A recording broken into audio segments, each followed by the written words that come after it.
Welcome back, film lovers. Today we are diving deep into one of the most groundbreaking directorial debuts of the 21st century, Jordan Peele's Get Out, released in 2017.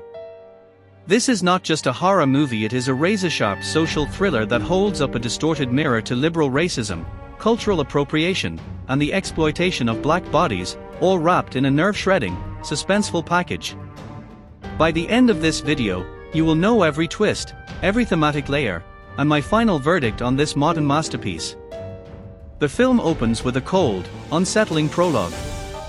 A young black man, Andre Hayworth, walks down a quiet suburban street at night, talking on his phone. An old white car pulls up beside him.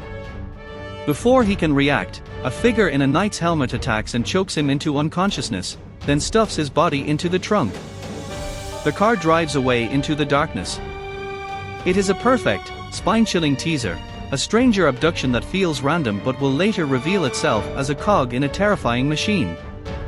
We then meet our protagonist, Chris Washington, a talented black photographer living in Brooklyn, played with remarkable depth by Daniel Kaluuya. He has been dating his white girlfriend, Rose Armitage, Allison Williams, for 5 months. Rose insists it is time for Chris to meet her parents.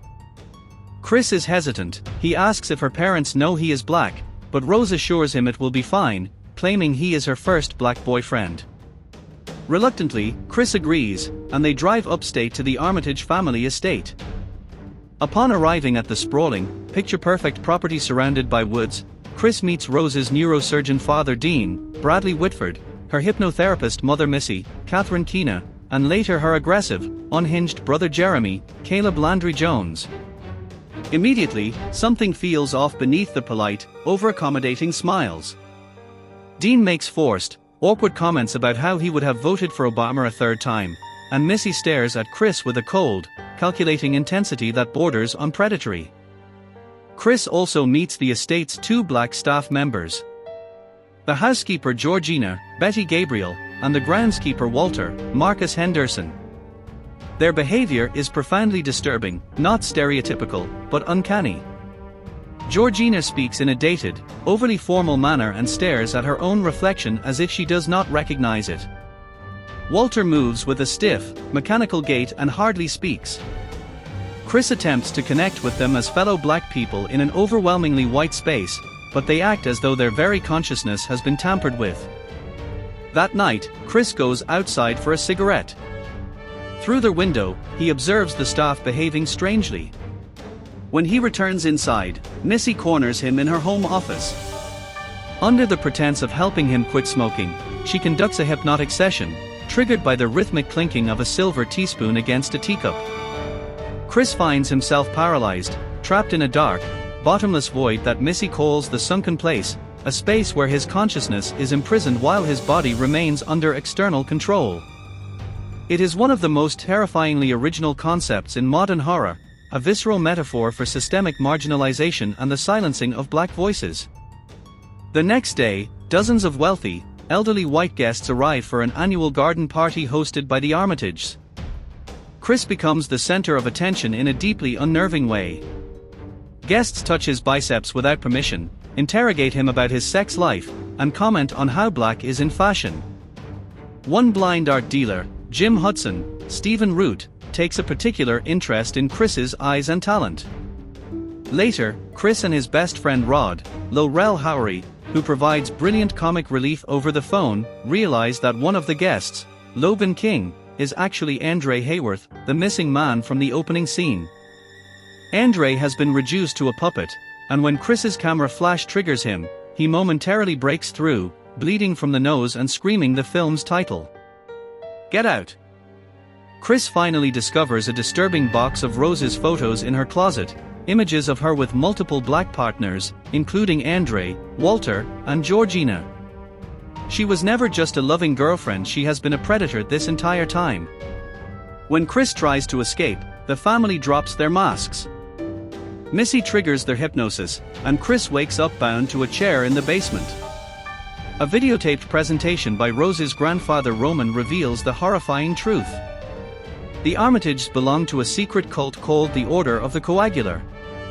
They kidnap black people, brainwash them through hypnosis, and surgically transplant the brains of elderly, wealthy white elites into their young, healthy bodies.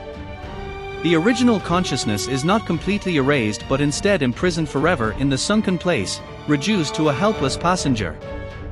It is a chilling allegory of slavery rebranded as pseudo-scientific progress. Chris, however, has learned how to resist. He stuffs his ears with cotton pulled from the armchair cushion, blocking the hypnotic trigger. When Jeremy comes to retrieve him, Chris bludgeons him with a bocce ball, then kills Dean by impaling him on a mounted deer antler. The surgical room catches fire, consuming Jim Hudson. Chris then stabs Missy with her own letter opener. In a visceral, cathartic rampage, Chris fights his way out, striking down Jeremy, crashing his car into Georgina, and finally facing a wounded Rose, who pleads for his forgiveness with her dying breath. As Chris stands over Rose, struggling with the temptation to end her, flashing police lights appear. It is not the police, but his TSA employee best friend, Rod, in an airport security vehicle. Rod has pieced together the mystery and arrived just in time. Chris climbs into the car, escaping the estate as Rose bleeds out on the road. The final image is a darkly comedic one. Rod, the conspiracy-minded and often dismissed friend, was right all along. Get Out is, in my opinion, a near-perfect piece of cinema. It works on every level. As a tense, atmospheric horror film with genuine scares, as a whip-smart satire of performative white liberalism and the commodification of black identity, and as a deeply layered allegory of the African American experience. Daniel Kaluuya's performance is nothing short of phenomenal. He conveys terror, grief, and defiant strength with minimal dialogue, often just through his eyes. The direction by Jordan Peele is astonishingly confident for a debut, filled with visual symbolism that rewards multiple viewings. The film refuses to offer easy answers or comfortable resolutions. It forces the audience, especially white audiences, to sit with discomfort and to recognize that racism is not only about overt hatred but also about insidious, smiling exploitation. The Sunken Place has become a lasting cultural reference because it articulates something terrifyingly real. For all these reasons, I give Get Out a 9.5 out of 10. It is essential viewing, a film that redefined what horror can accomplish and that remains painfully relevant years after its release. If you have not seen it yet, get on it. And if you have, it is definitely worth a rewatch.